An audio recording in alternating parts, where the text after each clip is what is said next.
Welcome to the Sleazy Podcast, the podcast about anything and everything, but mostly TV and movies. And now it's time to get sleazy. Hey, Rob, do you want to open the show? No, it's your job.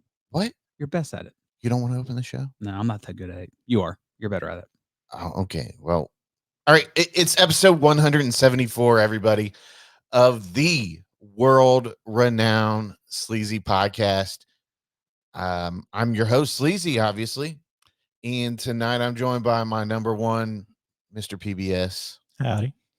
And Flakezilla is back once again. Hi. How you doing, buddy? I'm here. Might want to move that that mic down just a notch there. There we go. There you go. It was like it was set up for Ned because he was here. it was like up on your nose, and you're like, "Hi, how you doing?" Hi. So glad to have you back in the studio. You're not dialed in with your blind dog. No, I'm not. It's so nice to see that majestic dumpster baby doll head. Yeah, no. I didn't get a chance to shave. Neither have I. Saturday's kind of like my shave day. Whenever Well, I'm not lazy. Just so pale. It's got those doll eyes that kind of go up and down. Yeah. Yeah. That's Rob. Halfway he's- open and closed. It's a dumpster baby doll. Mm-hmm. It's my favorite Family Guy song, Prom Night Dumpster Baby. Yeah. Yep. So we're going to talk about GalaxyCon that came here. Just to give you a little synopsis here of the show. Indiana Jones Dial of Destiny. I think we've all gotten a chance to watch that. Mm-hmm. And then we're going to talk about Godzilla -1. And then we'll close the show out with the smash Netflix hit Leave the World Behind, starring Julia Roberts and was it Mahir?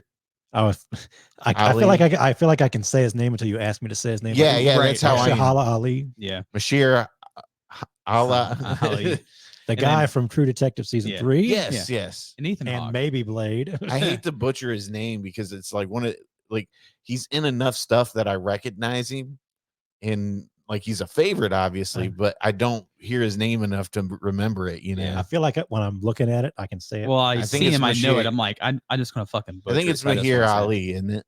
Mashahir Ali. Mashahir Ali. Yeah, something yeah, like that. yeah. Yeah. Well, So yeah, Ali, the guy supposed to be Blade, supposedly. well, if you were any kind of fucking producer, you would have the right way to pronunciate the name up by now. That's true. Instead of leaving us flying blind every week. That's how we got to do it. Truly is the blind leading the blind here, ladies it and is. gentlemen. By the way, so we went and saw Godzilla -1 last night, and we'll talk about the movie later on in the show. But Godzilla is like Robzilla's favorite thing. That's why he's named it's the name. It's Robzilla, the name. because he's obsessed with Godzilla.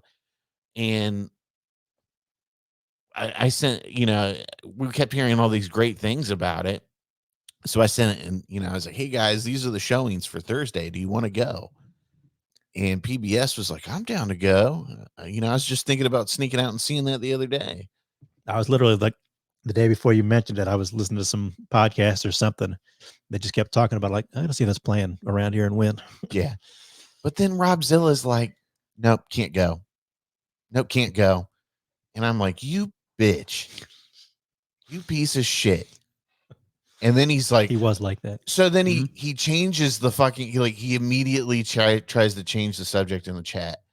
He's like, oh, by the way, here's my shitty Asian show. Well, I was in the process of sending it anyway. So. Please don't drill me about why I can't come to the movie. I just can't take it anymore. Don't ask me.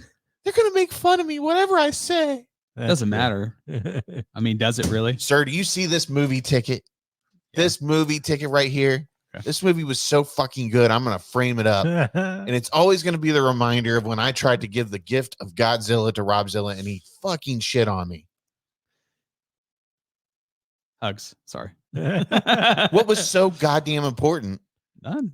I got to take care of that dog, man. Are you fucking kidding me? You need to bring it down a notch. No, I'm not bringing anything down Okay, a no. notch. Take it up. a Listen. notch. Do I need to bring out the Saving Silverman chart? No. Our fun level was here before this blind dog entered it. The old man. Now our fun level is in the negative area. -4. Because you have to sit with the dog for 2 hours. For 2 hours, you have to sit with the dog. Yeah, dude. I He's guarantee. pretty bad now.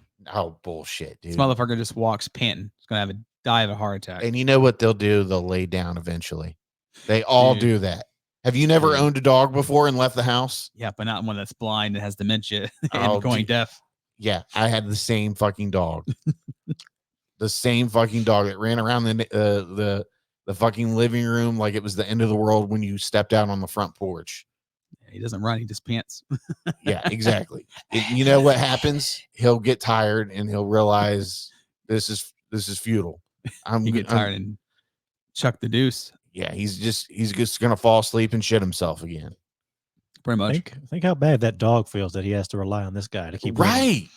He's like, I'd rather be fucking dead. Do you think that dog wants to spend 24 hours a day, 7 days a week with Rob at the fucking house? He hasn't complained yet. Right now, he's probably like, thank God that dumpster baby doll looking motherfucker is gone. Mm-hmm. He's like out in the backyard running around right now. Yeah, looking like a spry pup. Shit. The air's like hitting his face, and he's like, yeah. The air hits his face, and then he starts walking. He's like tilting when he's walking now. You realize that this is beyond the lamest excuse ever. It is what it is. You just don't want to leave the house. COVID has got you comfortable. No. I want to rig up a saw trap for Robzilla. Yeah. And like it's got him and Brownie in a machine. And one of them is going to get like a deadly injection of insulin. Like the 200 units. Or one of you gets this to survive, but which will it be? Didn't they have that in one of them? It was like insulin or something. It's some kind of probably like some type of like liquid or something. Man. Robzilla, if you want to live, all you have to do is you'll never get this fucking experience. Okay. You see this? This is magic right here on a piece of paper. Thermal paper, because they can't, they're cheap fucks. They can't give ticket stubs. Can't give us our good tickets anymore. Yeah. I'm going to frame that bitch up and I'm going to make you look at it every time you come over here. It's going to be on the back of this laptop. I'm like, that's a pretty ticket. He's going to keep it in like a climate controlled dark room. So, so it doesn't fade or anything. It's going to live, everybody. And someday when you die, he's just going to put it in your coffin with you. I can't leave the house. Brownie will die if I leave the house. Because no dog has ever been left alone in the house before. You're like, Rob, you have dementia. That dog died 40 years ago. Right. You know what the vet is going to tell you? They're going to have this discussion with you. When you do go in one day and make that decision, and they're going to ease your guilt, because it's not a natural thing. And they're going to be like, listen, your dog's not the same dog that it once was. And this is ultimately the decision that's going to guide you in this process. And you're going to have to get that in your head, like this dog has dementia. He's blind. I got to give him a shot and beg him to fucking eat twice a day. It's not the same dog. Pretty much. And at what point is my life, being contradicted with taking care of an animal like an elderly person? It is what it is. Yeah, I guess so. It is what it is. And that was a Saw 2 because he had a since we're talking about insulin. He was looking that up when I wasn't. You'd have a 20-minute conversation. You won't look a damn thing up. But shit, he's getting on me. I gotta look this up. Yeah, we'll be talking about something serious like what is Bashir Ali's pronunciation? Oh, fuck them. Who fucking cares? Saw 2. Got to figure out what this is. What was that trap? Mm-hmm. How did the person die in Saw 2? Yeah, that's funny. One was burned alive. One got shot in the head. At the runtime of 45 minutes, 18 seconds. Death total 7. You are quite the treat, Rob. You're a special person. I'm very special. All right. You are. You're our special person, though. It makes me feel better. Yeah. It should. He's getting all worked up. You see, he's like moving back and forth now. No, I'm fine. Gave him the business card about that fucking dog. Give me business cards every time, so it doesn't really matter. I would have went to the park and just like taking a walk and left Brownie in the woods. Yeah. Like, let nature do its thing. Some predator will ease this poor dog out of its pain. Totally kidding, though. Brownie ends up on one of those Sarah McLachlan commercials. Isn't that Brownie? Damn, He might be, but he might be driving a car by this time since that video you sent this week. Yeah, this guy taught his dog how to drive a car. Oh yeah, it's like in an obstacle course going through cones and everything. It's like shifting gears and shit. And of course, we have our one friend who Rob was in a race with to see who could not get their license the longest. I was say, did that dog get his license quicker than Robzilla did? Probably. Yeah. He did actually. Well, and I sent that video to Matt, and I was like, "Look, bro, even a dog can fucking do it. You got to get your license, dude. You're almost 40. Come on, it's got to happen someday." But yeah, so that's it. I had a whole segment planned that I was gonna film for Godzilla -1, and you fucked me.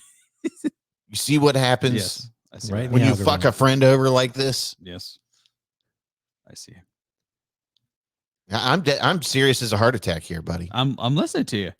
You think this is all a joke? You're You've venting. let So me I'm down. listening to you. You've let me down one too many times. I know. I'm tired sorry. of this shit. I'm sorry. I'm gonna fire your ass. That's You got to get him okay. a punch card. Yeah. A little punch card. We're gonna get that HR lady off TikTok to talk to you. I'm gonna write her and see if can you handle my HR stuff that I have right now? That's no problem, sir. So Rob, we're here to talk about EOD.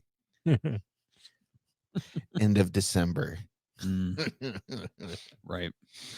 Okay, I think you've gotten enough yelling. I don't think so. I think he needs some more. I think he's really. Then you ag it on. He needs more. Give him more. Your behavior is really crass to PBS and I's relationship. PBS knows exactly how I'm describing that when I say crass, right? Yeah. Very pungent. Pungent. I heard that today and I was like, I gotta work that in at You're some point. Yeah. Okay, so we went to GalaxyCon last weekend. A really good con. It's their second year going to it. Second year that's been in Columbus, I want to say. But it was pretty good. What'd you think of it, man? It was fun. I went Sunday. Who hooked you up Sunday? Sleazy did. Sleazy hooked you up because Davey hooked us up. Davey did. Thank you, Davey. We appreciate that. Yeah. Aerostorm, I think is his name. Aerostorm. But yeah, so they had a ton of fucking celebrities there. Yeah. But my goal was really to meet Mike Tyson, and it wasn't feasible. Yeah, tell us that little story, because I didn't. I thought he was gonna be there all weekend. Well, I thought he was there Saturday all day, and then Friday, Davey messaged me. He's like, "Bro, he's only there for 3 hours." He was like, "No way you're getting an autograph." I was like, "Well, can you at least see what time, the signings are?"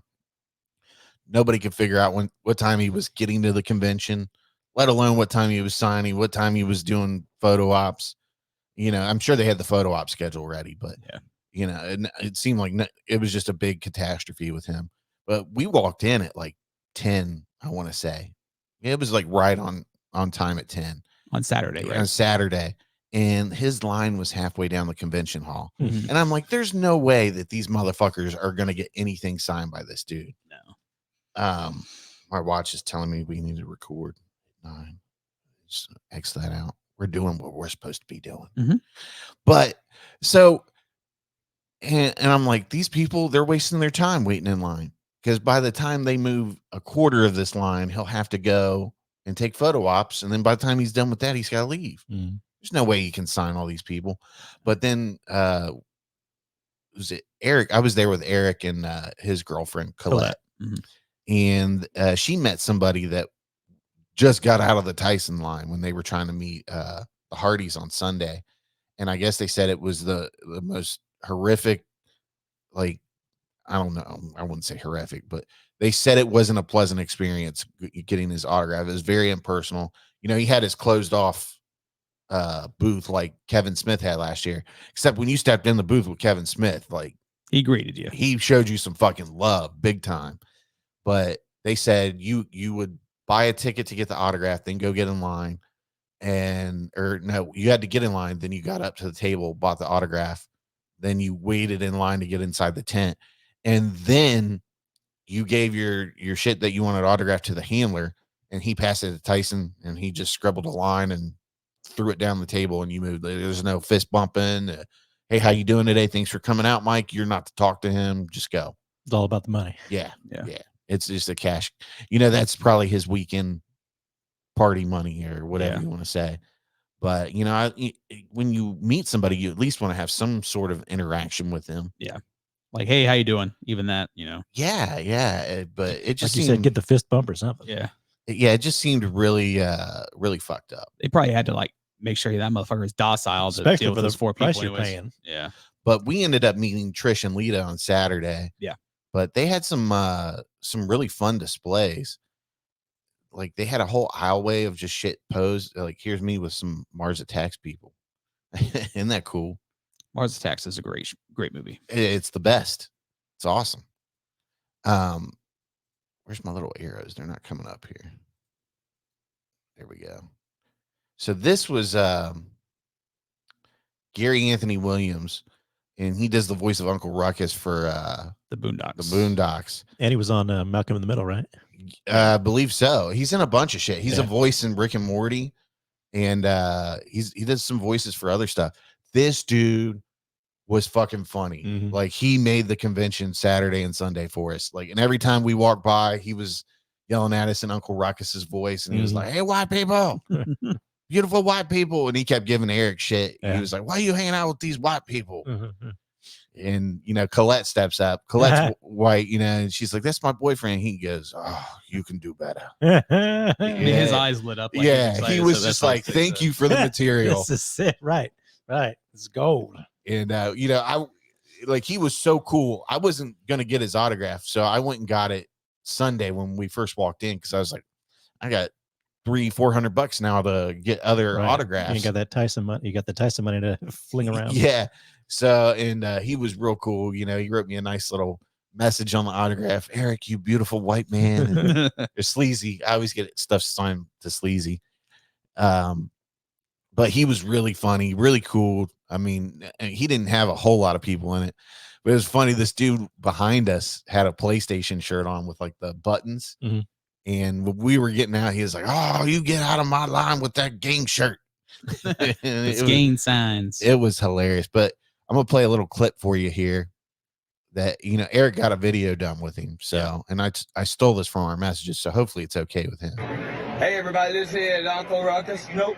It's Gary Anthony Williams. No, it's Uncle Ruckus. No relation. Gary Anthony Negro Williams is is his name. Eric, never touch these little short Negro. Look at him. A big short Negro is one thing. But when you get these little short Negro, they're like little black spider monkeys or cockroaches. Ain't no telling where the hell they gonna be. Plus they give himself a name like Eric. Ain't no Negro woman in the world I'd name her child Eric. That's a good white man name. He needs to be a Leroy or a Tyrone or a Mustafa or some bullshit like that. Mustafa. Anyway, it's almost a pleasure to meet you, Eric.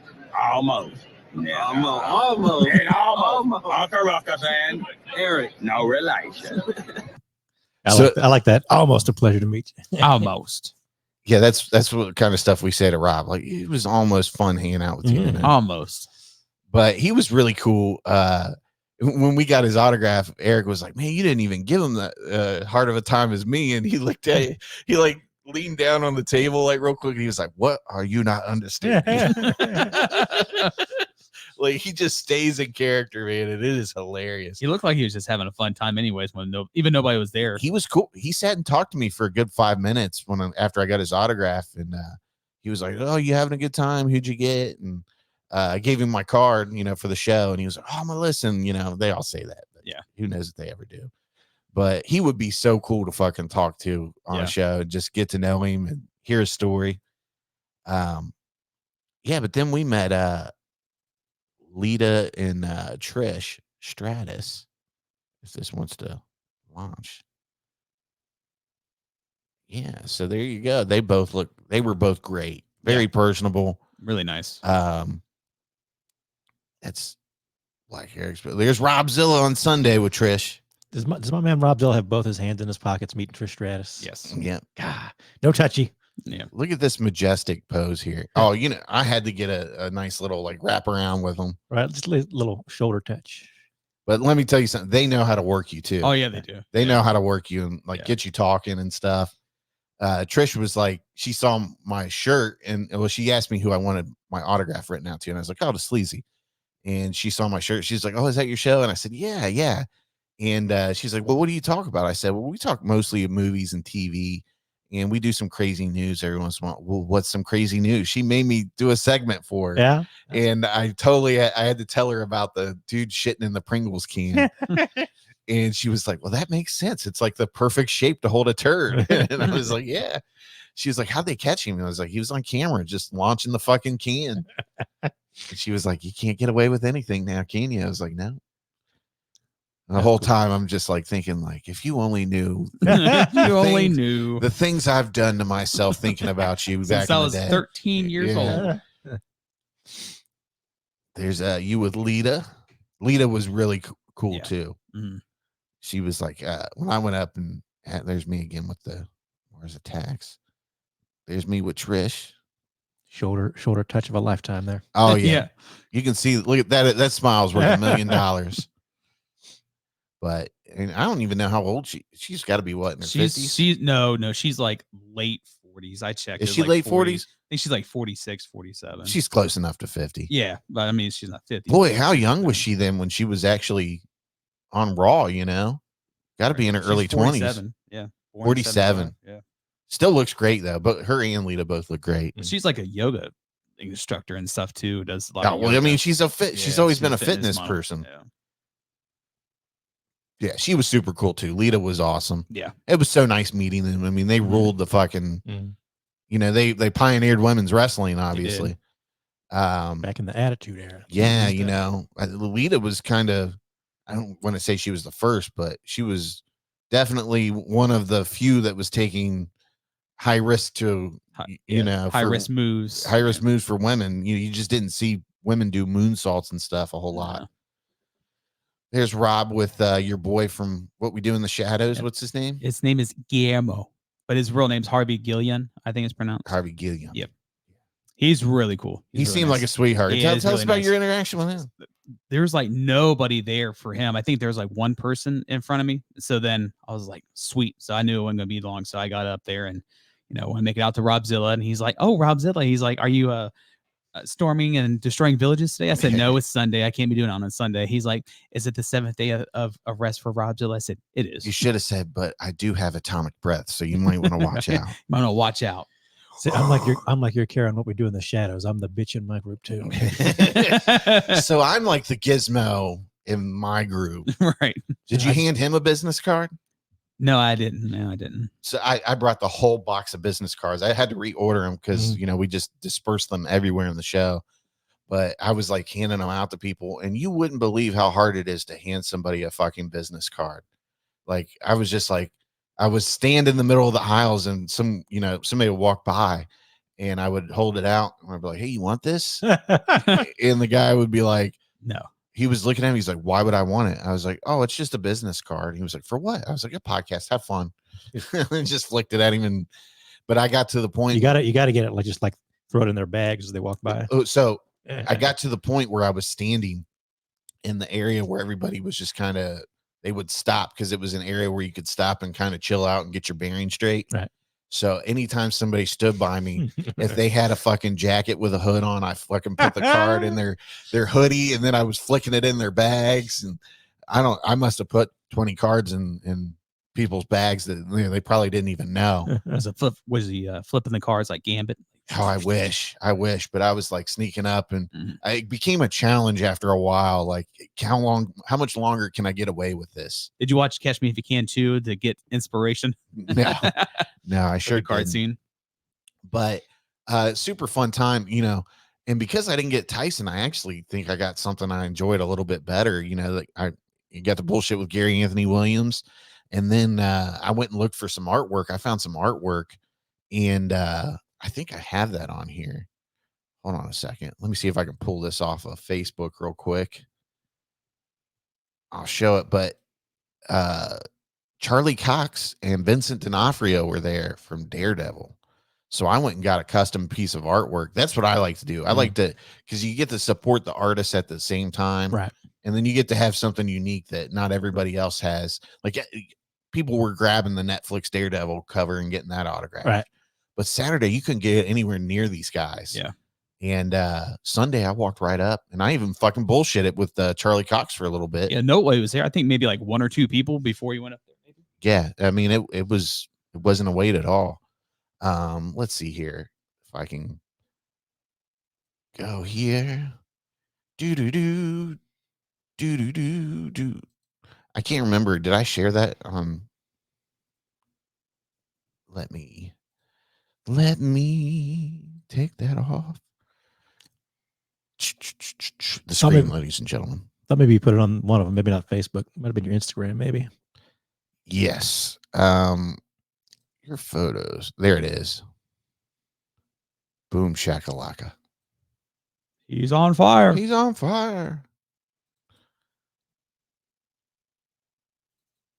Are you? Hey, all right, here we go. I'm going to share it on the screen for those of you watching on YouTube, which, by the way, like, subscribe, share.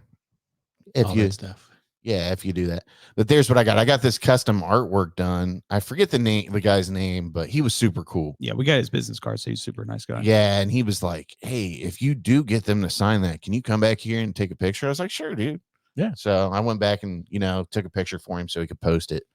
But Charlie Cox was so fucking cool. Look at that design, dude. He like fucking drew it. He didn't, like most people sign it. He was like drew it very carefully. Right. And then he looked up at me. He's like, "You want the DD?" You're like, duh. Yeah. Absolutely. And we got because he asked me, he was like, "What do you want it signed in? What color?" I was like, "You think it would look good in gold?" And he was like, "I'm gonna be honest with you. I've signed a couple of these this weekend, and they didn't come. They're kind of hard to sign this material because it was a kind of thicker mat." Yeah. And he was like, "I would recommend going silver because we want this to pop." Yeah. I feel like if you're getting something signed, it's usually the black or the silver you really want to go for. Yeah. Well, because like sometimes you see, if you look back, the Trish autographs back there, Mhm. like the black, it just doesn't pop, Right. So but then you look at my Bruce Campbell autograph up there, it's in silver metallic and it fucking pops, dude. Right. I love that autograph. Yeah. No, that silver on a darker picture is really good. Oh yeah, it looks great. But then I as soon as I was done with him, well, I'll finish this up. I was wearing I wore a Nerdco shirt Sunday just to kind of get some exposure for that. The pink Barbie one. I wore the Barbie themed nerdy shirt, and and it's pink with the white Barbie, kind of font or whatever, and it says nerdy with nerd glasses. But as I was finishing up with Charlie Cox, he was like, "By the way, you look wonderful today." And I was like, "What's that supposed to mean?" And I was like, "Thank you." Yeah. Thanks, Charlie. And I just walked away. I was like, Charlie Cox told me I looked wonderful today. I don't know how to take that. A little pep in your step at that point. Yeah. But he was super friendly, super cool. But then I walked right over and I got Vincent D'Onofrio. And I got to say, I've heard bad things about Vincent D'Onofrio, like him not being personable. But the people in front of me, they were like, "Hey, we're just here. We're getting a Christmas present for my dad. He fucking loves you ever since Full Metal Jacket." And I'm like right next to him so I can hear all this. And he was like, "Well, he just didn't want to come out today." And they were like, "He's sick." So we're just kind of getting him this for Christmas to kind of lift his spirits. He was like, "Can you like do a video call with him real quick?" And he did a fucking video call. Yeah. And he was like, "Hey, I just wanted to wish you well." He was like, your son and daughter are here and they say you're a big fan. And he just talked to the guy for like 5 minutes, and it's like for the shit like that, you really don't mind waiting. That's fucking cool. No, that's Well, I think that's kind of like what you really want from a convention experience anyway. Yeah. Well, and plus he probably had the time where he can do it, and there's probably times where he can't be that person. Yeah. Well, I mean, he didn't have a huge line. Right. It was just me and like 2 other people behind these people. So Right. I mean, he was cool, but he saw Charlie sign with the silver, so he grabbed the silver right away. And I didn't even have to ask him. He wrote Kingpin on it and all that. He was cool. He was very polite to me. And I could tell he was sort of like a germphobe because he would back off from the table after he was done signing stuff. Mhm. So I just waved at him and I was like, "Hey, thanks, man. I appreciate it." And he was like, "Oh, thank you." And he was like, "You're welcome. See you later." But he seemed pleasant, you know. But for him, you could tell it was sort of like a job for him, as other people they're having a blast doing it. Yeah, right. But I did think that was cool that he did that for that guy, though. That was super cool. But had a blast, man. It's always fun going to those. You just get wrapped up in it, and before you know it, it's like 8 or 9 hours you've been at these conventions, and you're fucking beat. And you're like, oh, it was so worth it. You're gonna have to do one of those calls one day. Like my buddy Rob wanted to come today, but he's at home with his old dog. So Yeah. give him a FaceTime call. That's what I should have said to Vincent D'Onofrio. Like, I'm getting this for my buddy Rob for his birthday. He can't be here because he's taking care of an elderly in his family. You notice I didn't say dog. Right. There. He was taking care of the old man. Yeah, he would look at you like, no. He can't Can't help you. fucking leave the house to get my autograph. Let me call this fucker. I'd be like, that piece of shit. And I'm like, Give me your right? Right. Give me your phone. Right? He's the biggest turd ever. Call him up. And then he would pull the fun chart out on you. Hey, man, Charlie Cox. You see this? Right, both of them. Yeah, Where Charlie the hell Cox. are you, Robzilla? Like Charlie Cox would be like, you can't leave the house for 2 hours. What's the problem? What's the problem here, buddy? It's not like the dog's gonna run away. He can't see anything. So get the keys and drive off. What did you do if you came home and you saw the garage door closing and the car, like the brake lights going in from park to This motherfucker took the chicken and his insulin. He's ready to go. what do you feed him on a daily basis? Basically, it's just chicken with chicken broth, season a little bit of salt, and The dog eats better than us. yeah, and then chicken nuggets for his like little dessert, like couple chicken nuggets. So he gets chicken and then chicken for Yeah. dessert. Oh, he gets excited about the chicken nuggets, man. He's like, Well, who loves them. It's a dog. They I get know. excited for anything that's edible. Dog gets excited to lick its own butthole. What are you talking about here? Yeah. He doesn't get excited about eating the chicken though. Rob's like, he gets the nuggets, though. excited when we dangle people food in front of him. Oh, gee, who would have thought? No, he don't dangle I was anything like, from him. these nuggets make my life worth living. I gotta deal with your bullshit to get a couple nuggets. Better not have burned them, you fat fuck. I'm sick and tired of your shit. I'm gonna wake you up in about 2 hours. I'm making you take me out to piss at 4. Oh no, try about 2 o'clock. Good luck going back to sleep, fat bitch. I heard something moving around. I look and I looked over. He's staring at me. He's like an old man. Oh, dude, that's the worst. He's pulling your dad on him. Huh? Yeah. I was like, what the fuck? Okay, so Indiana Jones Dial of Destiny dropped on Disney Plus, 2 weeks ago? About that. Yeah, the first weekend of December. Man, I gotta say, pleasantly surprised with this one. I'm gonna pull up Letterbox here if this window wants to pull the fuck up. Jesus, shouldn't be this hard to get shit. I've been waiting like 4 months now for you guys to check this out. And Did you go in theaters and see it? Yeah, I saw it in the theater. You should have called me. I would have went with you. I think it was one of those ones I just kind of like. I snuck out because I'm like I was debating whether I wanted to see it because I think we all know I've really kind of hated Crystal Skull. Yeah. Pretty much everybody hated it. And I was debating whether I wanted to see it because it's getting mixed reviews. And that's how I felt about Yeah. going to the theaters. And I was like, and I just told myself that it was kind of getting meh reviews. It wasn't doing a great box office. I'm like, this isn't going to be in a theater long, I don't think. And this is the last time I'm going to get a chance to see a new indie movie in the theater. So I'm like, I just got to go. So I just kind of snuck out for like an early afternoon showing or whatever. good for you. And I've like kind of like you said, I was mostly pleasantly surprised. Nothing for me, nothing compared to the original trilogy. That's like 3 of my all-time favorite movies. Raiders alone is like one of my all-time favorite movies. They literally crushed it back to back to back. Right. Yeah. And then they were just like, let's shit on you. Some people aren't a big fan of Temple of Doom, but I still love Temple of Doom. I think it's great. That's probably my favorite because I grew up watching it all the time. I love you, Indy. And then Last Crusade was just like I didn't buy it, but my parents bought Last Crusade on VHS from back like when McDonald's had VHS. You still have it, don't you? I don't have the cover, unfortunately, but I still have the VHS. I still have my VHS trilogy I got for Christmas, like in like 95 or 3 or 4, whatever it is. Okay. So Right just on. to say Indy is still my favorite Harrison Ford character. We've talked about that before. I'll take Indy over Han Solo and all that any day. He was such a badass with that fucking worn out leather jacket and the hat. Fedora and the And whip. then the fucking whip, dude. The whip was awesome. Like, he didn't need anything. That whip saved the fucking day. Right. Not only could it detour enemies, but he could use it to get out of tricky situations. And you're like, fucking Indy's the man. Right. Yeah. But So, like I said, it got kind of mixed reviews and it wasn't doing great at the box office. But I'm like, I got to go see this. So I'm happy. And like I said, I really liked it overall. And I'm like, I'm kind of like looking around, like, am I nuts? Like, I was trying to tell people, like, I think more people, I wished more people would have seen it in the theater because I think it deserved to make a little more money. Yeah. And so Yeah. I've just been waiting now for it to get to streaming and see what more people are going to I think think of it. they did a bad job marketing this one. Like, I mean, the trailers didn't make you want to like go to the theater and see it. You know what I mean? But I don't know how much more they could have done.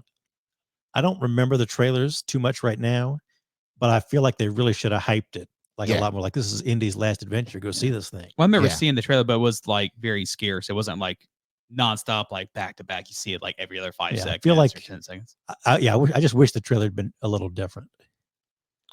Yeah, definitely. I mean, It's a like great you cast said, too. Great cast in that movie. like you said, they really could have done a better job. Like, you know, enjoy one last ride with Indy in the theaters, you know, Mhm.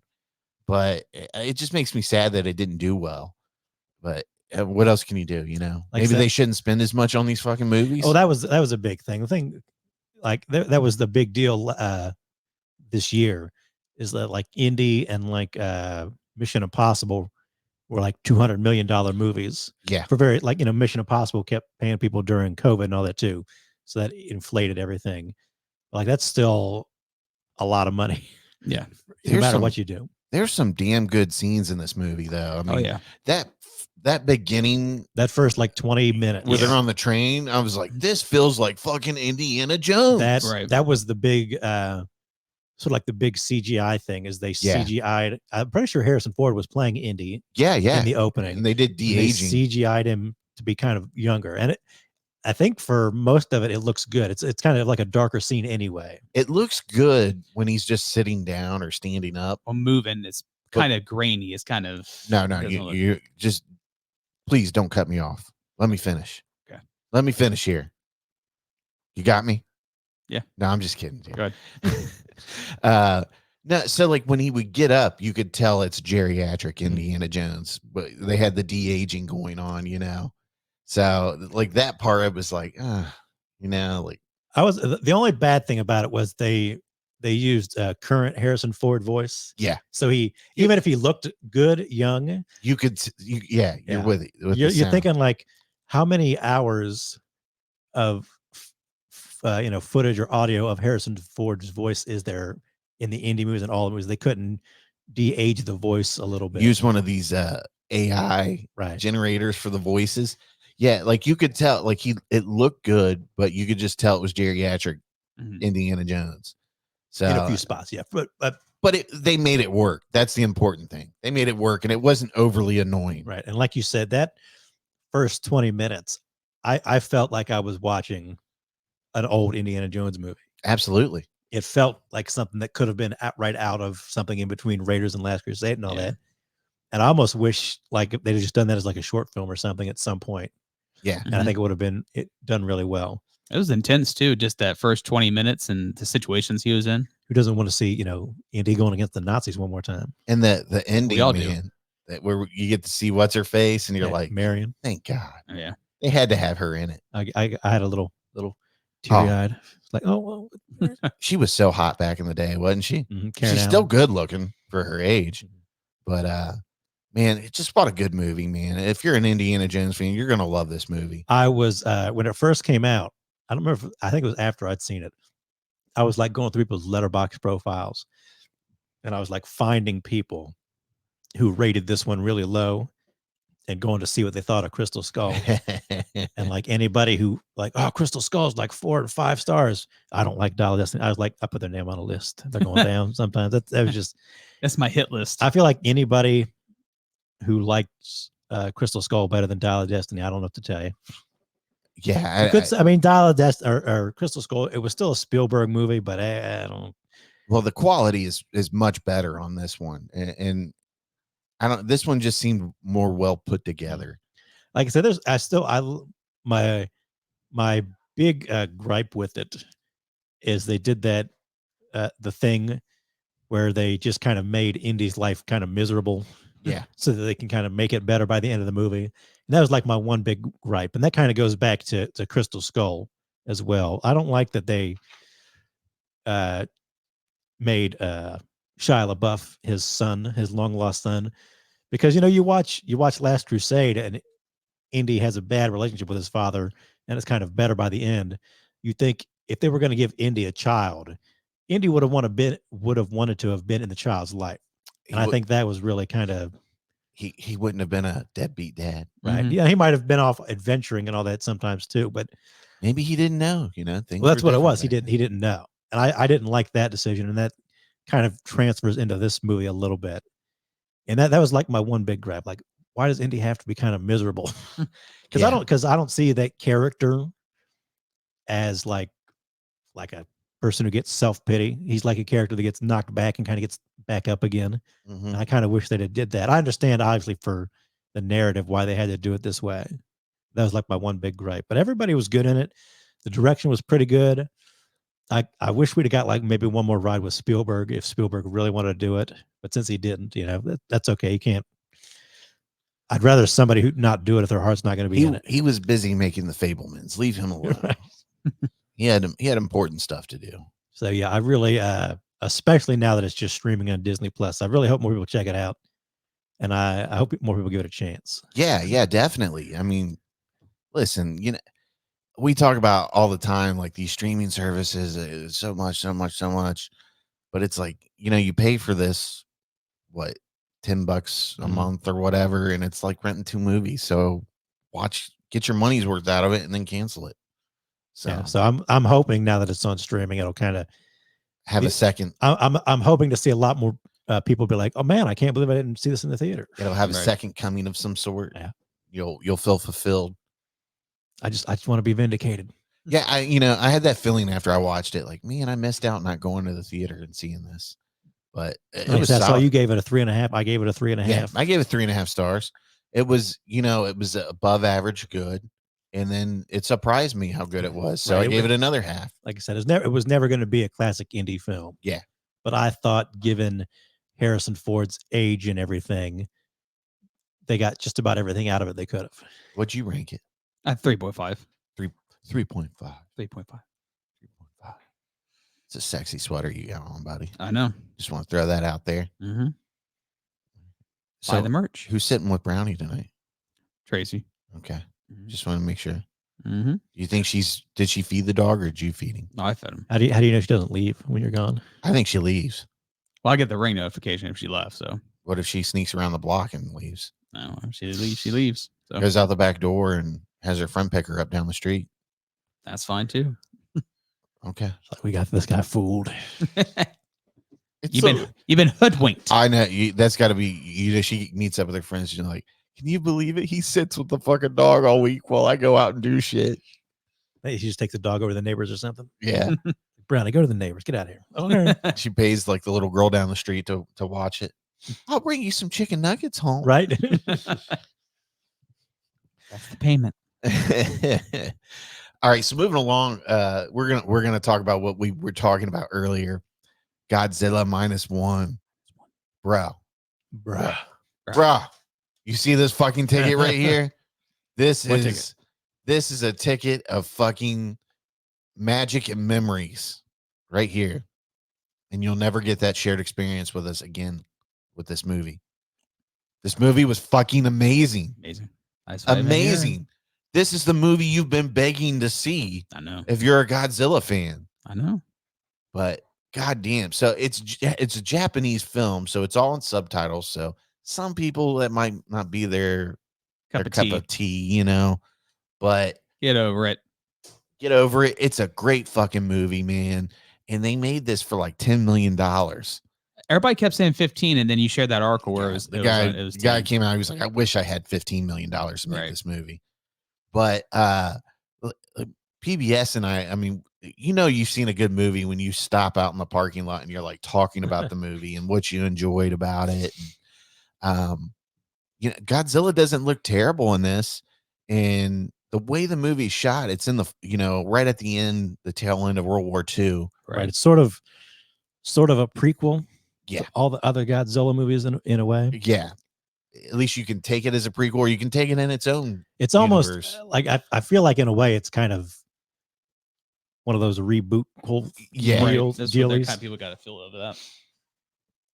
Oh man, super good though, man. So here's your little synopsis here. Post-war Japan from 0 to minus. In post-war Japan, a new terror rises. Will the devastated people be able to survive, let alone fight back?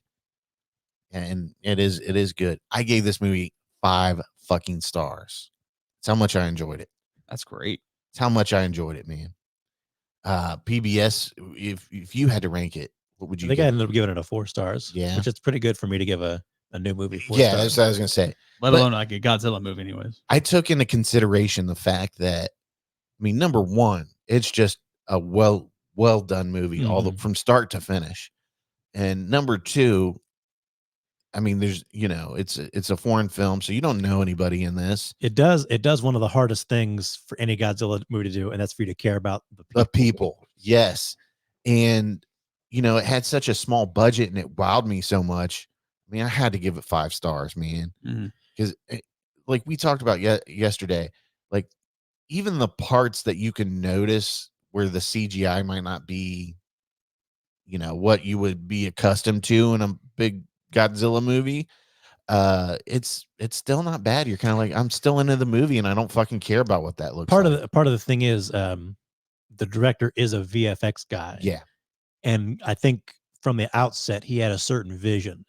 So even the very few shots that you were kind of like on, they weren't so like out of step with the rest of the movie that they were like glaring. It's just like, oh, that looked a little Like when you see Godzilla walking, you're kind of like, and then he like hits a building, you're like, oh. All right. So it's Right. like, that's And okay I said now. this to you on the way back that he kind of moves like a guy in a suit. Yeah. So it's still kind of this real movement, even though it's a little different. Yeah. So I really liked that. I liked the beginning of the movie starts with a Japanese like kamikaze pilot. He kind of chickens out basically because he obviously doesn't want to die. Yeah. And he pulls off to this island where they've got a runway and they've got mechanics or whatever, and he has to stay the night there. And Godzilla attacks in the night when he's still kind of smaller before the atomic bombs and all that. And it was like a scary scene. I don't know how you felt, but it made me think of like the T-Rex in Jurassic Park. Oh yeah. And I really, for that couple of minutes there, I felt like I was like back at Jurassic Park watching. Oh that yeah. 20 whatever years ago now. Definitely. And that really got me super into it at the beginning. Like, okay, Godzilla is going to be scary. That's what a lot of people said is he's actually going to be scary. So they just did a really good job with setting the tone of the movie and the hardships of the characters. And they do a good job with making you sympathize with the character situations. And like he meets a girl that dumps a baby off into his, and then they meet up and they're not really in a relationship, but they're just kind of banded together because the city's just been destroyed from World War II, right. So everybody's just kind of doing what they can to help each other out.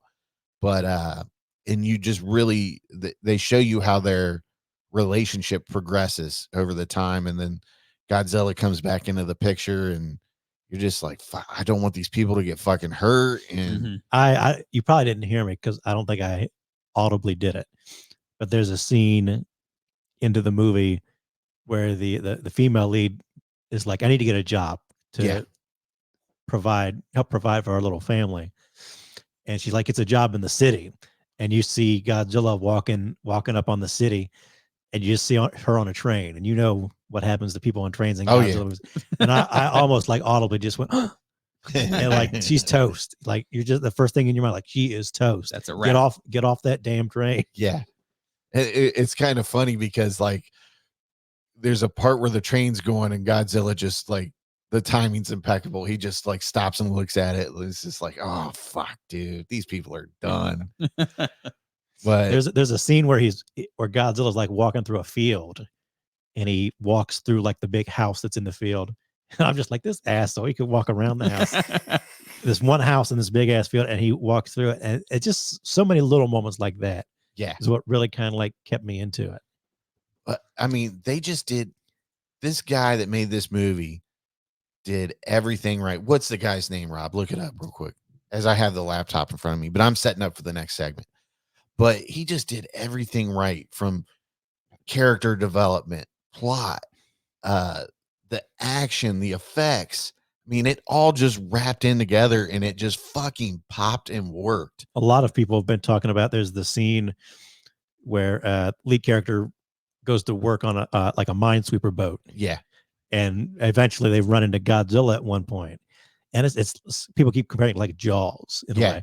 Like that's just a great scene of Godzilla going after these other ships and diving under the water, and they're trying to figure out what to do. That is very Jaws-like now that you mention that. It's pronounced Takashi Yamazaki. Takashi Yamazaki. Yes. Okay. But that It's- guy, I guess in the box office now it's up to $58 million. yeah, worldwide. Yep. So yeah, they've already profited off of this. Mhm. So Yep. hopefully they give him more money for the sequel, because it looks like, not to spoil anything, but you know, they always give you a little teaser at the end. Like every Godzilla movie's got a sequel. Yeah. So it's not like, Yeah. I don't think it's really saying anything like, oh no. Yeah. It's not going to have a sequel. That's just crazy. But I hope it gets more, you know, attention now that I think it is. I mean, it got my attention when I saw people talking about it. So I hope, you know, us saying something, you know, gets somebody to go see it in the theater. But you know, and I hope it has a great run on streaming too. But man, it was just so fucking good. And how hard does that fucking Godzilla theme hit? When they yeah, a couple times in the movie they play that like original Godzilla theme, and it's Dun, just, dun, dun, dun. you know, Dun, dun, dun, it's dun. about to get real when they hit it. And I mean, it just hit in the theater, and it just put you like, when I heard that music, I instantly felt like I was fucking back in, you know, as a child on the weekends, bored as fuck, surfing through the channels, and I hit a sci-fi channel Godzilla movie marathon. I just felt like a kid at the TV again, you know? Right. And man, it was just so fucking good. I can't say enough good things about it. Like, I've been thinking about this movie all day today. I think it was like on Rotten Tomatoes, like 97%. Like it was like Yeah. super high. I forgot to check to see what the average ranking is here on Letterboxd. It's definitely not a 5 stars, but Here's in the Wikipedia article, it's a quote from director Gareth Edwards, who did the 2014 Godzilla movie. He admitted to, quote, feeling jealous, adding that this is what a Godzilla movie should be. exactly. And it should be mentioned as a candidate for the best Godzilla movie of all time. It's been, you know, getting 4.2. Yeah, so it's stars. it's a 4.2 on Letterboxd average. So, I mean, that right there tells you that it's a good movie. I mean, an okay average movie's 2.5, 3 to 3.5 is good. You know, anything in that 4 to 5 range is really fucking good. Right. So, I was looking up to see, I thought I'd read an article saying it had been nominated for some awards already, but it's already won the best use of visual effects for the Chicago Film Critics Association's awards. It's pending for it's the best foreign language film for the Critics' Choice Awards. I'm trying to see. I thought it was, maybe that was the big one. It's already won a couple of awards of the Las Vegas Film Critics. okay. So, yeah, I think that big one is the Critics' Choice Awards pending. See if it wins best foreign language film. See if it ends up getting in for an Oscar or something. Yeah, maybe it'll win like best foreign movie or something, you know, that'd be cool. But all I got to tell you is right now, this is the front runner for Sleazy Motion Picture of the Year. So I'm going to tell you right now. I responded to one of our friends, Derek, and I said, I mean, this is in my top 10 for the year. Easy. Yeah. It might be my in favorite. a year of Martin Scorsese, I gotta watch that now. Fincher, Nolan. Mhm. This movie's in my top 10, maybe my top 5. Yeah. By the way, the what's the latest Scorsese movie? Killers of the Flower Moon. Yeah, it's on Apple now, so I gotta watch that. Definitely worth checking out. It's a good one. But yeah, man, Godzilla -1, fucking good. Go to the theater and see it. I'm begging you, please go to the theater. If you can see it on the big screen, I really It's recommend worth it. it. It'll be Just fine to- at home, but just to hear that experience of the rumbles, the and- roar Yeah, I mean, it's worth it being in a theater. when that Go this fucking weekend and see it. when that I'm looking at you. If you don't see it by the end of this weekend, I don't know if we can be friends anymore. Okay. when those atomic spikes or whatever start charging up, Yeah. Oh yeah. you're just I've oh, seen it, somebody's yeah. about to eat it. Somebody's gonna Yeah. get fucked up. What would they do? Like, if he didn't have his atomic blast and it was like an atomic boner, and he went out and humped like a warship or something. Godzilla in heat. Mhm. Yeah, I'm Is just. Godzilla male or female? They never really tell you, do they? Isn't it? Well, like that was like the sort of the twist of like the '90s Godzilla movie, with like Matthew Broderick, right? Wasn't that yeah. Godzilla was like either female or like Laying asexual and laid eggs Asexual or and laid something? eggs. So I think Yeah. it just kind of depends on whatever they want it to be, It's a nuclear monster. What do you? right? We don't know anything. But man, I loved it, man, and I loved that. Like the whole point of the movie is these people know they're fucked, Right. and they're like, "This is impossible," but we've got 2 good plans here, and we're gonna fucking go for it. Like you said, the hardest thing for a Godzilla movie or any monster movie is to make the characters well enough that you feel scared for them, and Yeah. it does that. And it's like so we were well. talking. We went and saw that the first of the new reboots that they did with Bryan Cranston. Mhm, mhm. I'm like, it had fucking Bryan Cranston, arguably our generation's best actor. Fine actor, regardless. Yeah. Yeah, I mean, and we couldn't connect with him in that movie. Like, there's something wrong there. It's like, yeah, it's okay. Yeah, it's just okay. But now I want to watch that movie over again. I want to catch up on like the Godzilla and Kong and all that. Well, I just rewatched that. And you still really don't, even with that girl in Kong, where you feel a little bit of connection, but then after that, it's kind of like, you really just don't feel it with other human characters. Yeah, And that's always been that way with Transformers too, because nobody give a fuck about Sam Witwick either. Like, I just want to see Autobots and Decepticons fight. Well, that's they make it about something too. It's our lead character he's viewed very dishonorably yeah, because he didn't fulfill his job as a kamikaze pilot, even though we're all sitting here like, well, it would have been a dumb thing to do that in the last days of the war anyway. So we're waiting on him to figure out how to redeem himself. And it's just a great story. It really is, man. And I mean, there's a part in this where they fucking reach out and grab a hold of your emotions, and you're just like, man, fucking hell, what did I just watch? I'm glad that it kind of hit as a surprise to a lot of people.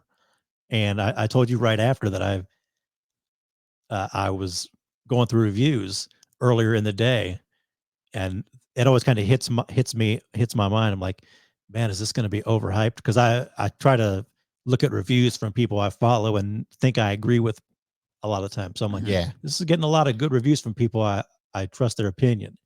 But like, it always in the back of my mind, right as the lights like, did it get overhyped? I don't know. We're gonna find out. I made this TikTok last night, and I put it up this morning when I got up. Hold on a second here. But I can't here, let's hide that. There we go. This was totally us coming out of the theater. It's like walking out of the theater. Godzilla -1. Hell yeah! Hey, come on, baby! Come on! Yes! Come on! Yes! This is only a slight exaggeration of how we walked out of the theater. I mean, it was pretty much like that was me going nuts, and then I was like, reach back, and I was like, "What a fucking movie!" And PBS was like, "Yeah, It was. But man, what a fucking movie, dude." I mean, it's just very rare when you see a movie and it just has you wooed like this afterwards. You know, or wowed, I should say. After a movie, even a good one, you're kind of like, yeah, that was good. Could have done this or that, but that was better. But this is like, nope, it's just a good movie. I gave it 5 fucking stars, man. I just thought it was as perfect as they could have made it. So Solid. Yeah, very solid. Go fucking see it. The minute you hear this, drop the fucking phone or whatever and just run to the theater. And You know go what? see It's a good thing Robzilla wasn't there. He would his presence alone would have made it like 4.5 for you. it. Yeah, it would have dropped it down to 3.5 stars. Just hearing him cough all fucking movie. You hear Godzilla getting ready to roar. And He's like, really? Are you gonna fucking do that right now? I'm charging up here. Trying to do something here. all right, so we're going to head into our last segment of the show, and we're going to talk about what everybody else has been talking about this week, pretty much. But Leave the World Behind, and this is starring Julia Roberts and Mahershala Ali. Is that how you say it? Yeah, that's how you say it. Okay, and Ethan Hawke, of course. And Kevin Bacon. And yeah, Kevin Bacon's in this, and this girl is I think she just goes by Her Maya. first name or whatever. What is that? Mayahala? I think that's about right. Mayahala? I think so. Yeah, Mayahala, it's kinda yes. Weird. Anymore now. I mean, we just keep seeing new names and stuff, and you're Mhm. like, Yeah. I need to figure out how to say this shit. Directed by is it Sam Ismail? If you go back up to the top, I think. Yeah, Sam- Esmail. The Ismail? Ishmael. creator, writer, whatever of Mr. Robot. Yeah. It had a Mr. Robot tone to it, definitely. But here you go. Here's the info on it.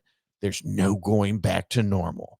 A family's gateway to a luxurious rental home takes an ominous turn when a cyber attack knocks out their devices and two strangers appear at their door.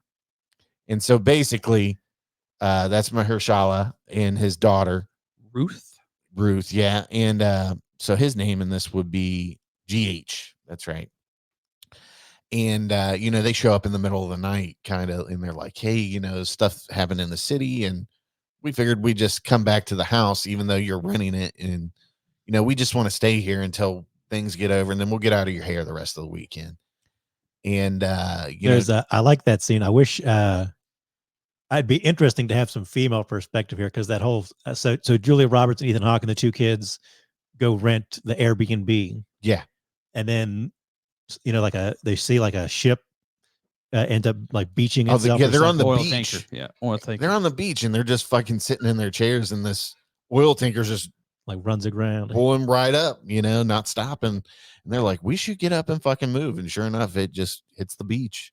And then they go back home, and it's like, oh, well, the internet's not working right.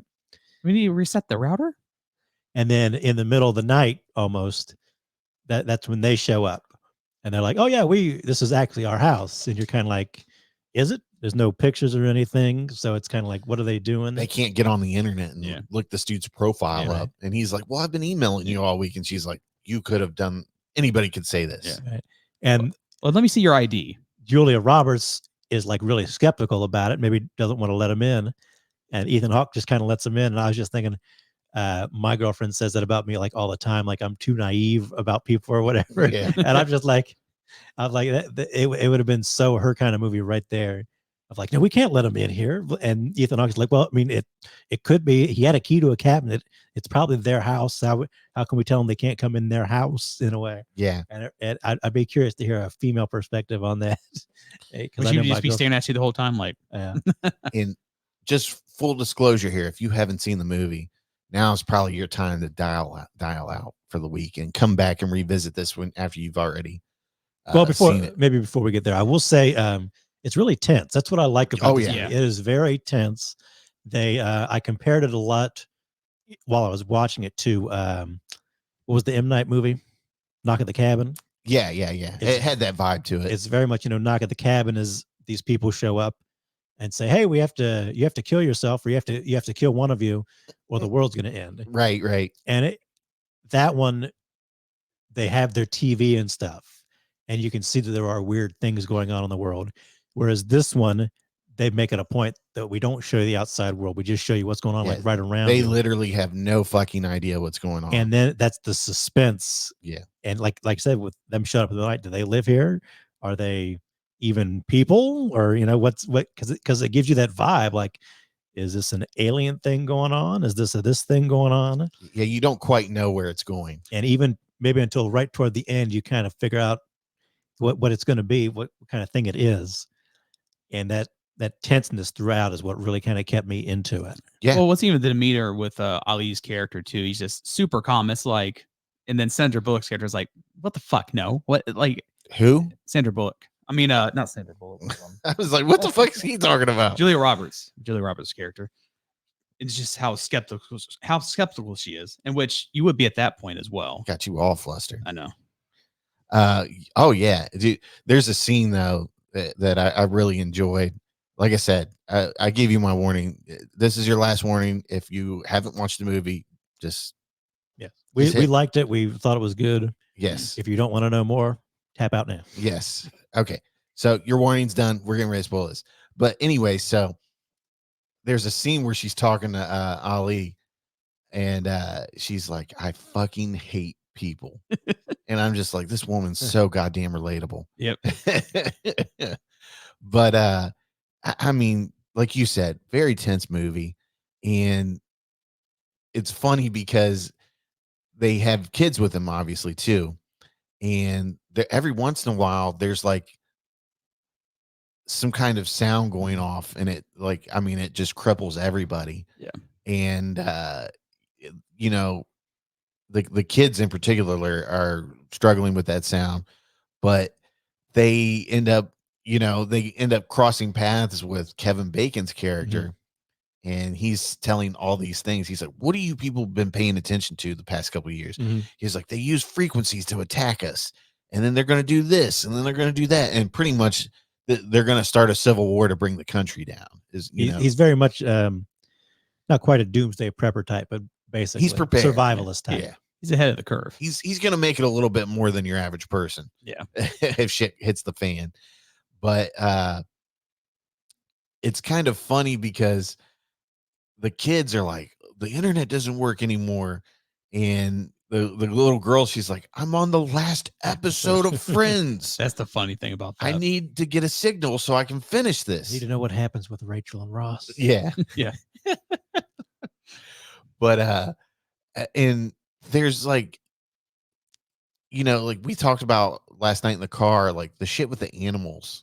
Yeah. Was kind of like, I didn't understand that.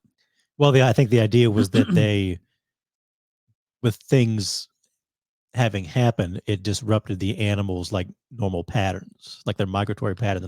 Think of like back during COVID, like when people weren't driving as much, and like how the environment kind of cleaned itself up a little bit, and animals were going places maybe they hadn't been in a while because there was traffic wasn't around and that kind of thing. So I think that was kind of the point of that. Yeah, I think that was, well, what maybe even like the sound emitters or whatever was causing them to do something or whatever. They were migrating in masses, right. In herds. But there's a couple scenes there where you're like, why are these deer just stopping and staring at them? Right. Yeah, that's what freaked me the fuck out. I mean, that would be.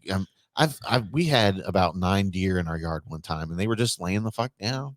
And I was like, I've never seen this many deer before. So it does take you back, and you're like, holy shit, what's going on here? Or like you see like a ton of birds hanging around, kind of flying around. You're always like, it's just birds flying in a flock, but still, it's always little.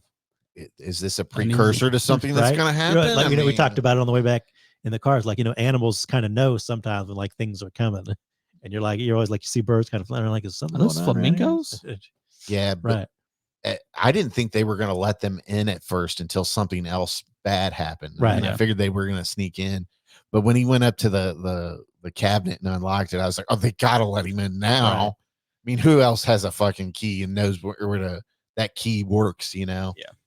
But I like, even then they kind of kept it because he couldn't figure out which key for a second. Yeah. So even then it's still just a little bit of questioning. Yeah. Well, she even says too, Julia Roberts' character, she's like, well, what if he just broke it open? He's like, he had his back turned to us. Yeah. You're like, oh. the daughter, man, she was kind of a little rude at times to, I don't blame her though. She's Dad, like, fix the signal. Yeah. Dad. Well, Ali's daughter, Ruth. She's a little bit of a bitch. Yeah, she was like, these fucking white people need to leave our house. Yeah. Like she why, was. Why were you sleeping in the basement? This is our fucking house, Dad. Why are we trusting these white people, Dad?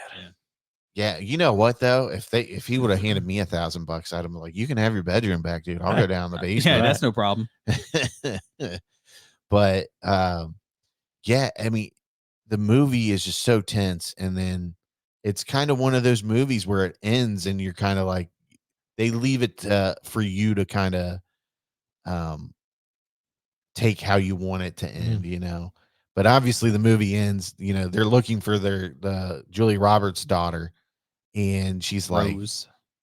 we don't know where she went, and she ends up finding she hits the fucking jackpot of all jackpots in post-apocalyptic war.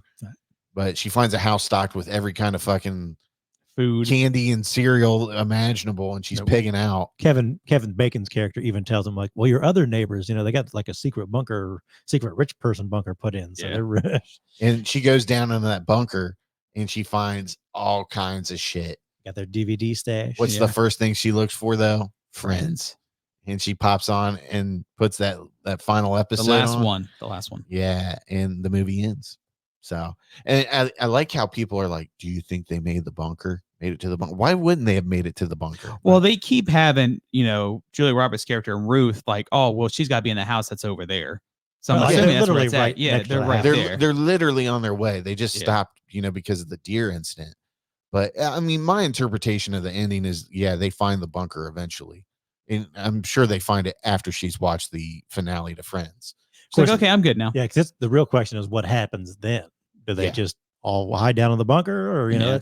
Because that's sort of the point of the movie, is that is something big going on, or isn't it? Kind of what is it?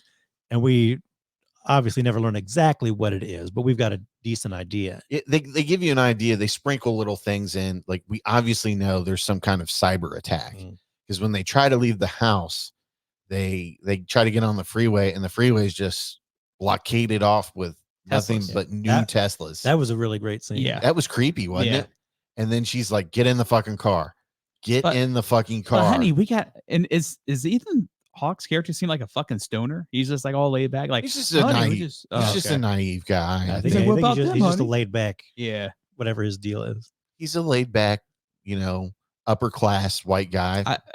I think there was one part I don't think you're supposed to laugh, but I was laughing when he runs into the lady who's speaking Spanish. She's like, okay, well, I'll see you later. He's just like, she's like still screaming and yelling at him. Don't lie. We all would have rolled that window up and driven away. Yes. Like, what do you know, that's another one. It's tense, but it's kind of funny. Like, you get in a situation like that. What am I supposed to do? I can't understand this person. They're obviously they've seen some shit go down. Yeah.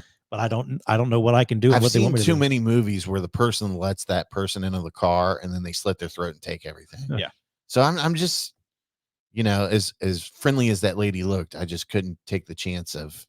I mean, when it's post-apocalyptic time, it's me over everybody. Like, I'm taking my safety into account. You know, this ain't the fucking 70s where you can just hitchhike and it's no problem. Yeah, I mean, even though she looked harmless, you just never know. I'm just curious what happened with the son. If he was going to end up dying, or what the fuck happened to him. No, I mean, they mentioned the attack kind of causes some people to lose their teeth. Yeah, from the vibration or something, or from the signal. Yeah, radiation. I think microwaves. No, it's frequency. Okay, they were shooting frequencies, sounds, and it was fucking with certain people, and it caused him to lose his teeth. But it's kind of reminiscent to what those CIA agents down in was it Cuba or something? Yeah, wherever it was, where they were reporting, they were thinking somebody was using some kind of frequency weapon on them, and it was they call it Havana syndrome, don't they? I think that's what it is. Yeah, but I mean, the movie kind of takes certain events that have happened and kind of, you know, wraps it into you know, one story here, right? And I think that's the point. Yeah, that there's nothing, you know, like I was talking about. Like, you don't know what's going on when the characters show up. Right. You're like, you know, they're even in like, are they human or non-human or something like that? And it doesn't go that way. They're just people. So it's very grounded. It's not like anything's so crazy, like, this couldn't happen or wouldn't happen. And that's sort of the point. Like, this could kind of happen that way. Yeah, I don't know if it would be quite as bad, you know, like, I don't know, like, obviously, I don't think drones would be flying around dropping paperwork off. I think those would be shot down before they can make their way in it. So they'd have to have some kind of insider that's already here in the country to do that. At first, I didn't really think that was paper. I thought it was some kind of like mist or something that was coming down. Yeah, I thought it was like some kind of chemical. Yeah, like crop dust of some sort, you know. And when he was like, especially when Ethan Hawke's character was like, fuck, and he started flooring it, and you're like, oh my God, that's going to catch him and he's going to get fucked up. Right. You You know, couldn't tell. So you It fucking purposely melted or kind of some couldn't tell shit. what And- it was. that's part of the movie suspense. You just don't know what's going on. But yeah, I mean, it's obvious that, you know, there's a cyber attack that's happening and they're just not, they don't know what's going on. And then you see the scene where they cut to the shot of the city. Mhm. Yeah. It looks like a missile or something's exploded or a bomb's gone off. Right. I don't know if it would be a nuclear bomb, but I think it looked like just like planes had flown over it and were dropping Yeah. bombs or something. Well, even Ali's character, he kind of starts explaining near the end like what it is because he, you know, what his Yeah. character does. he So it knew. so he kind of knows, and he was afraid that was actually true. Yeah, he knows because he is a financier and he has a high end client Mhm. who is Part of the defense military. yeah, he did something, but he called him back because he made some financial decisions and he was like, the big one's coming, you need to be prepared, you know, you won't even have time to react. He was like, I'm getting out of here. Well, he said he moved some big numbers for even big for him. Yeah. He's And like, you take care of yourself. but yeah, I mean, it was good. And I love that people are freaking out about this Mhm, movie. I mean, I like it when, you know, movies cause discussion, obviously, but a lot of people are like, oh my God, you've got to watch this. We need to get prepared. This is going to happen to us. Where's the Doomsday Prepper show now? We're all Needs going to to come back. die. And of course, the thing is, like, all those people kind of missed the message of the show. The message of the show is we've got to change how we act so we don't get to that point. Yeah. You know, because he even explains it like if you take away the information and then you get people to turn on each other, it's a very easy way to start a war or whatever. Yeah. And that's sort of the point is like, you know, if you're in a community and you kind of trust your neighbors, you're not all going to start going crazy, you know, right away. It reminded me of the Twilight Zone episode, The Monsters Are Due on Maple Street, where these people all live on one street and they're like, power starts going off and then power might come on one person's house. And that one person is like, oh, they're the new people who just moved in. What's going on with them? Why do they have power and we don't? And it's very much sort of about your community. And if you have community with the people around you, if shit kind of hits the fan, you'll be more reluctant to like go into prepper mode or whatever. Yeah. You'll actually interact with them like, what do you think's going on here? Can we band together and Yeah, do something? That's what the community is for. Yeah. Well, there's a few instances too when they're talking and, you know, they're like, I need to know if I can trust you. They emphasize that a lot as well through the movie. They do what now? They emphasize that. Emphasize. There we go. Yeah. About, can I trust you? Are It's you you sure? tonight that's having the trouble speaking. I know that. Normally it's me. Because it also me. kind of reminded me. There's a book called The Postman, and it was made into a movie by Kevin Costner. Okay. I remember Some years that. ago. Yeah. And that's a movie where like a war happens. And there's a part in there where they said, you know, we probably would have recovered from the war, but all those survivalist doomsday prepper people actually made it worse by like fighting each other for their supplies and like going into like government facilities and ending up screwing a bunch of stuff up. So like for a second, I was kind of wondering if that's where they're going with the Kevin Bacon character. Yeah. But the Kevin Bacon character, of course, turns out to be kind of reasonable. Yeah. And usually in these kind of in those kind of movies, they're not. So that was kind of a little bit of a cool subversion. He hooked him up with some meds. Right. That like I said, another tense scene. All there, you know, they got guns pulled on each Oh other. yeah. Mm-hmm. And Ethan Hawke just kind of telling him like, hey, I'm just trying to do. I'm not trying to hurt you. I'm just trying to do what's best for me and my family. Can you help me? I thought for sure somebody was getting shot in that scene. Yeah. I was like, ready. I thought I thought if anything, somebody was gonna get shot and you know, Ethan Hawke's family was gonna have to take care of somebody, you know. It seemed like it was going that route, but they were able to, like you said, they were able to keep Right. their cool, and that you know, the point of the movie comes across very well in that scene. Right. Yeah. Like, you know, take care of each other and it'll work out. Right. It's not like Obama made this movie. Here's the symbols. That's my another God. thing, dude. Like, it's funny. Like, I've seen two different reactions from it, and it's from that crowd, and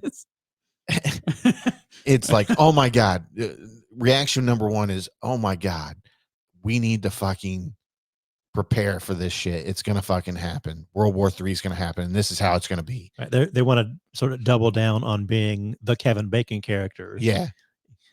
And then the second kind of reaction, I'm seeing it. What a liberal piece of shit movie. And it's like, I didn't quite get that it was like, there was no like liberal, like, Well, I think that that sort of community message is sort of on the liberal side of like, Yeah. everything will be all right if we just stick together. And, you know, they do the thing where like, it's not like they're pushing, you know, like Medicare for all on you or some shit like that, you know, like Ali's Yeah. character is kind of saying like, oh, you know, nobody's really responsible for these things, even these high ranking people. These things kind of just happen sometimes. But the reality of the world is sometimes this stuff results from people doing these kind of things. It's somebody pokes the bear. Eventually something happens. Yeah. Yeah. I mean, I just didn't think it was like a, you know, a political piece like some people are like, because they're like, oh, but the Obamas produced it, so they put a message in it to scare you. And that was a thing a while ago. Like they got some big investment from in the Netflix or whatever. They got paid like a bunch of money by Netflix to be producers and on this kind of stuff. I mean, the movie was already like greenlit from Netflix, and they just gave them more money to produce it. But I don't see anything political about the movie. I mean, it's just be a good person. Is that really so hard? It is. But I do think at the same time, yeah, you do need to be somewhat prepared if something happens. Of course. Yeah. Well, I'm always the one. There's if you follow it on TikTok or there's like some more like left wing preppers, and they're kind of like, you know, the idea is you can't just live. You can't just like hoard a bunch of canned vegetables and stuff and ammo in your basement and think you're going to survive something like that happening. The idea is you're going to need, you know, you're going to need to know how to like farm and that kind of stuff. You're going to need other people. You can't just hole up in your own basement and expect to survive forever. Yeah. And so that was, like I said, this one's a little interesting because it doesn't quite do what these kind of movies usually do and everything. And the suspense really kind of keeps it going. So I do like that it's got a bit of a different feel than a lot of these movies kind of do. Wait, Julia Roberts is kind of showing her age a little bit in this one. She still looks great, but you can tell, like, you know, some of those scenes they get that super HD close up look on her face, and you're like, yeah, my pretty girl's aged, man, just a little bit. But man, her and Ali were having a little time dancing. I thought they were totally gonna fuck. Yeah. I thought they were gonna fuck, and Ethan Hawke was gonna find him and go crazy and shoot.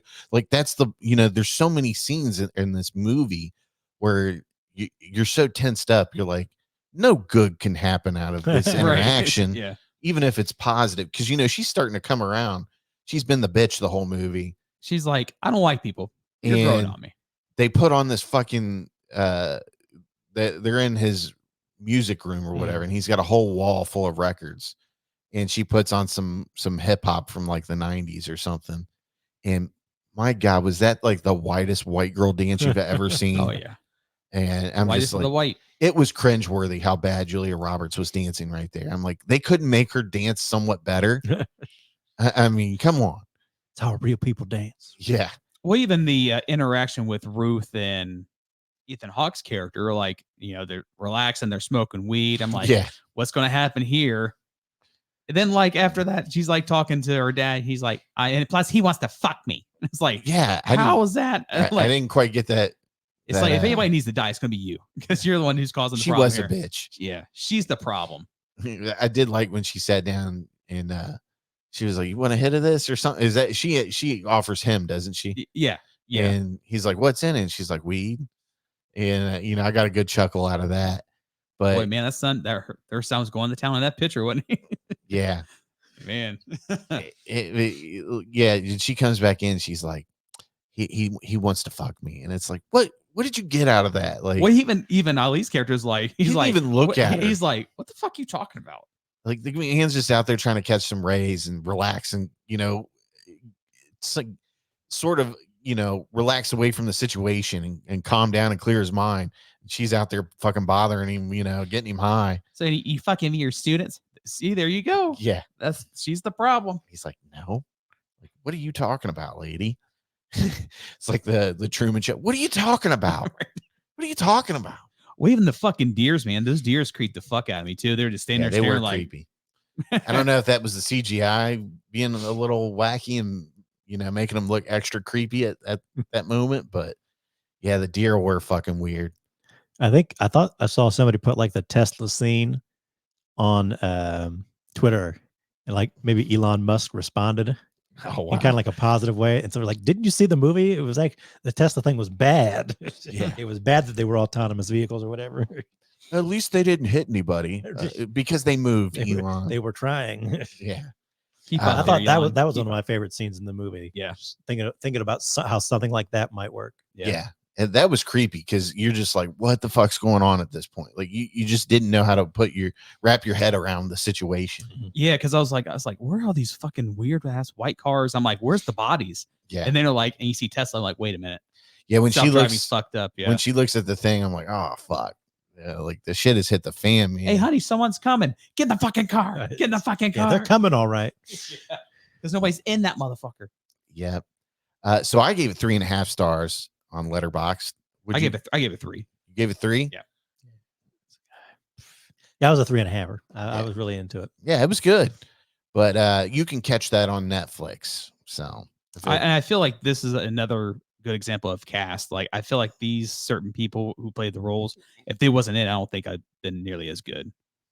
Oh, definitely. Yeah. Definitely.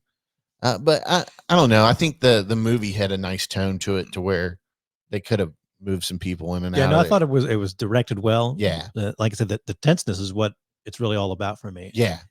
I was just because think of how much we rely on the internet anymore. Oh For- yeah. to get our Well, news technology, I mean, Stuff going on around us and all technology in general. Oh, dude. Anytime it storms, I'm like, got my spare battery charged up, and I'm like, I'm gonna be prepared. My phone is not shutting the fuck off. that. It's boring as fuck when the power. We lose goes out. everything. Who did it? Snake Plissken did that. Yeah.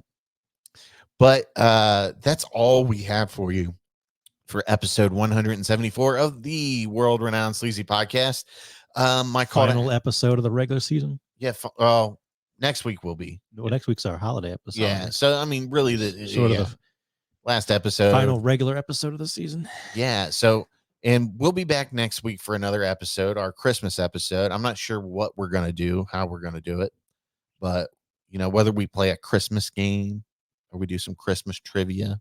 I don't know. What'd you guys think of that Merry Dismas, where you have to like write the card down or whatever?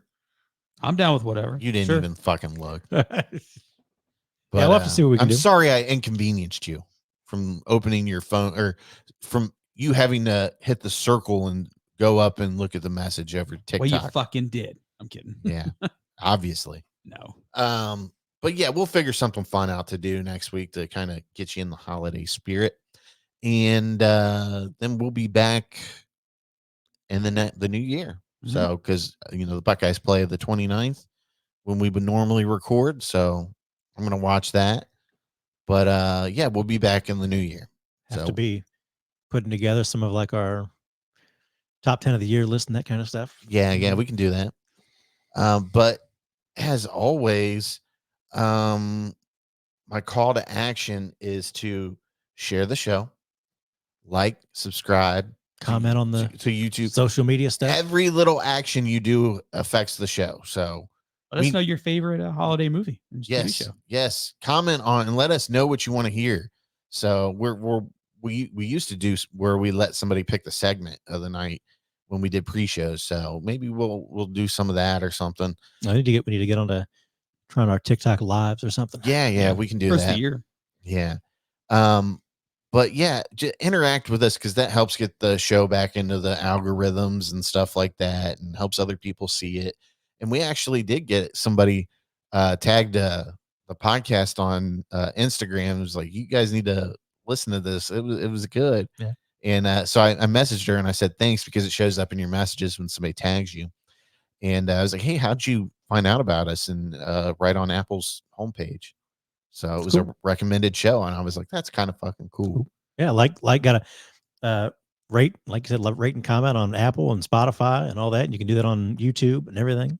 Oh yeah. On every platform. So But Hit us up. Comment on the TikToks. Thank you, Matt Mitchell. Yeah. Thank you, Matt. Yes, and people are starting to get their Christmas cards now and tagging us on Facebook. Yep, that's always fun. And thank I you, love Mr. it, man. Derek, Mr. Derek Pope. I love it, and a lot of people are saying this was the best one yet. So, which they say that every year. Yeah. I don't know how I can keep topping them, but Zach T. Jordan did this one. I just kind of told him what I wanted, and he drew it up instead of me photoshopping a picture. But and our boy Derek, he's like, I hope you guys are jealous. Look what the card I got. I'm like, Yeah. makes you feel good. Yeah. Derek is awesome. Yeah. But that's all we have for you. As always, keep it sleazy.